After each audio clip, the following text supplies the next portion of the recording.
राधे कृष्ण दोस्तों, स्वागत है आप सभी का मेरे YouTube चैनल पर। बहते हुए पावन जल में, उदय होते हुए सूरज में, रिमझिम बारिश में या फूलों की सुगंध में, ब्रह्मा की रची सृष्टि में जो भी सुंदरता का अंश है वो है शिव। भगवान शिव जिन्हें भोलेनाथ के नाम से भी पूजा जाता है, वे अपने भक्तों को दर्शन देने के लिए जगत में 12 ज्योतिर्लिंगों के रूप में साक्षात विराजमान है। मैं एक एक करके देश भर में फैले हुए शिव के 12 ज्योतिर्लिंगों के बारे में आपको सारी जानकारी दे रही हूँ।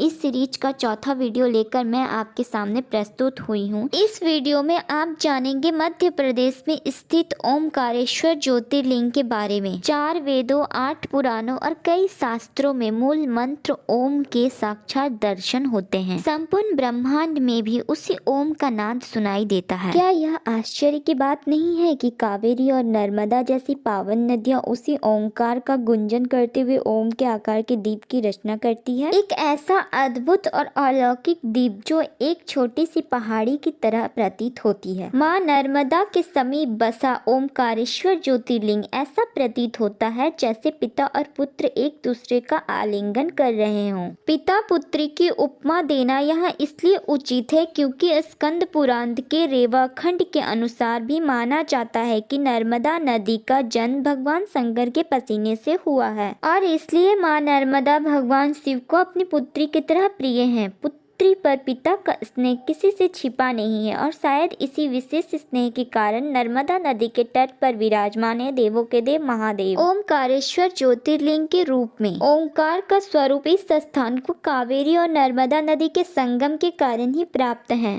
विशेष बात तो यह है कि यहाँ स्थित सभी मंदिर ओमकार की सीमा रेखा में ही है और इसका आभास आपको उस स्थान की परिक्रमा करने के दौरान ही हो जाएगा। किसी भी देवभूमि की परिक्रमा करने का अर्थ है आप स्वयं ईश्वर में समा गए हैं। लेकिन जिस स्थान में सृष्टि ने स्वयं ही ओम की रचना कर दी हो, वहाँ की परिक्रमा करने का अर्थ है आप शिवमय हो गए हैं। जैसे कावेरी और नर्मदा भोले भंडारी की परिक्रमा करके ओम का आकार बनाती हैं, मानो दोनों शिव भक्तों में तलीन रहना चाहती हैं। माँ नर्मदा के तट पर स्थित इस पावन ओमकारेश्वर धाम के पीछे 2 कथाएं जुड़ी है।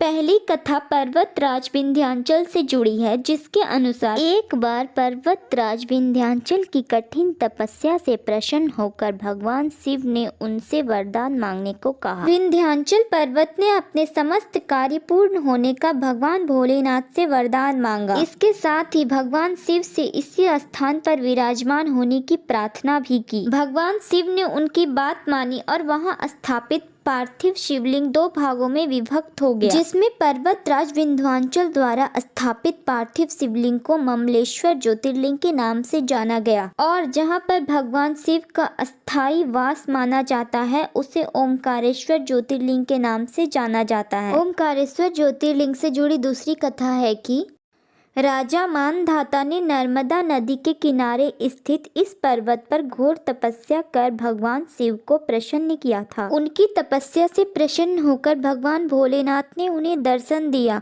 और वर मांगने को कहा। राजा मानधाता ने महादेव से अपनी प्रजा के हित तथा मोक्ष के लिए इसी स्थान पर विराजमान होने का वरदान मांगा। कहते हैं उसी के बाद से इस पहाड़ी पर ओमकारेश्वर तीर्थ ओम के आकार में बना हुआ है।